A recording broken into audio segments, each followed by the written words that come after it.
Hey thoughtful gardeners, I wanted to catch you up on our winter sowing and let you know how our experiment did. Stay tuned.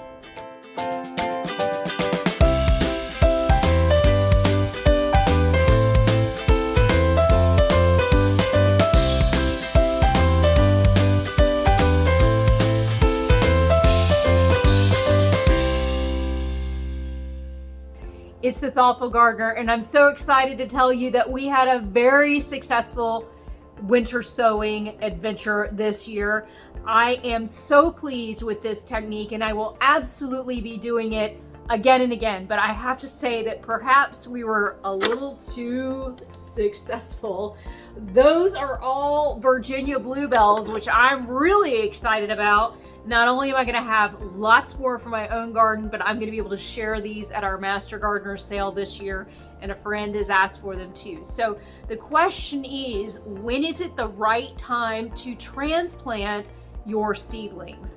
Well, we certainly need to transplant these because they have what is called their true leaves. Now, when seeds first emerge, they have two leaves that are the cotyledon. The cotyledon is essentially the first two leaves you're going to see on any seed. It's not true leaves. We wait for the next set of two leaves and more because that resembles what the plant is going to look like. And we will show you some bluebells later in this video that are blooming in my garden right now. I absolutely love this spring ephemeral. I highly recommend it for you gardeners out there that have shady areas of your garden. I just think they are gorgeous. But I want to say that this was a success, and I'm seeing other people post about their winter sown seedlings, some that went well, some that didn't do well. So what is number one? Number one is you got to have a good container, and we reused milk jugs for this. We also reused juice jugs.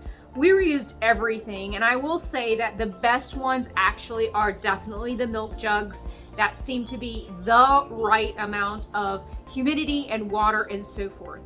I used duct tape. My friend uses clear tape to seal them shut. The duct tape definitely kept them shut. I think it worked just fine, but it certainly would restrict the amount of light that are coming in where the tape is.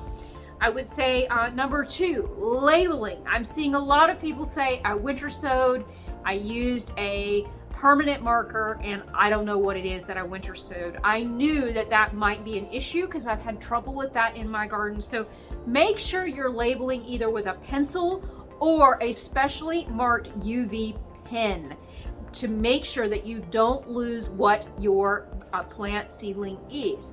I actually had read that you need to label it twice. So I had labeled not only the stick with a pencil, but I had labeled the tape as well. So that's a trick that I think worked out really great. I know these are bluebells because they were marked twice that they were bluebells.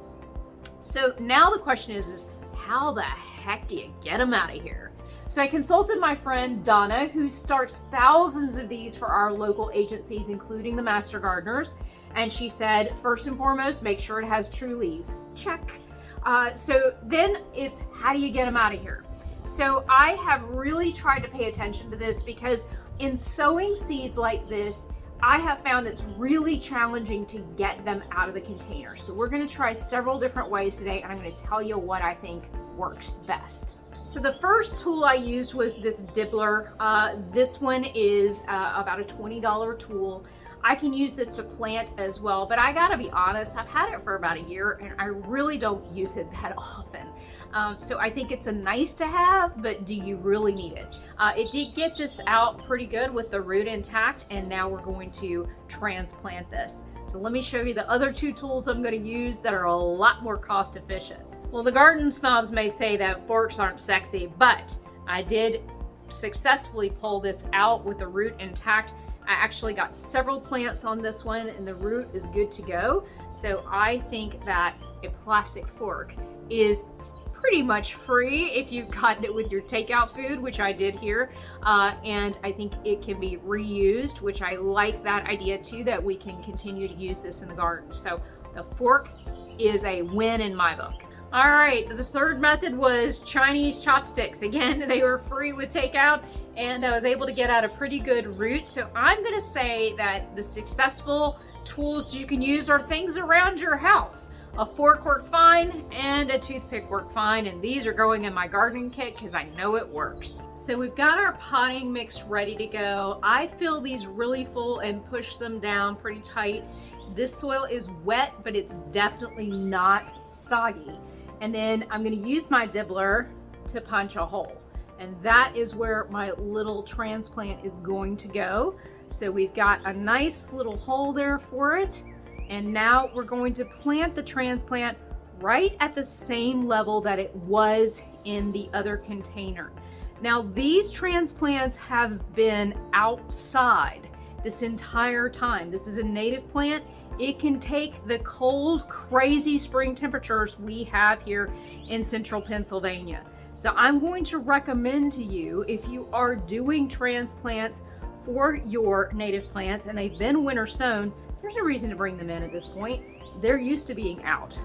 The biggest thing you're gonna need to do is keep an eye on them, make sure they don't get dried out. This is the biggest challenge this year, is that we've got some pretty crazy winds and you don't want these. So you probably wanna put them in a little bit of a protected area, potentially even putting them back where you had them previously. And that's certainly an option here. So we've got it all potted up, ready to go. And I'm super excited. The big thing we need to do again, make sure you label. Now, I'm gonna be doing hundreds of these. If you wanna come help, give me a shout in the comments.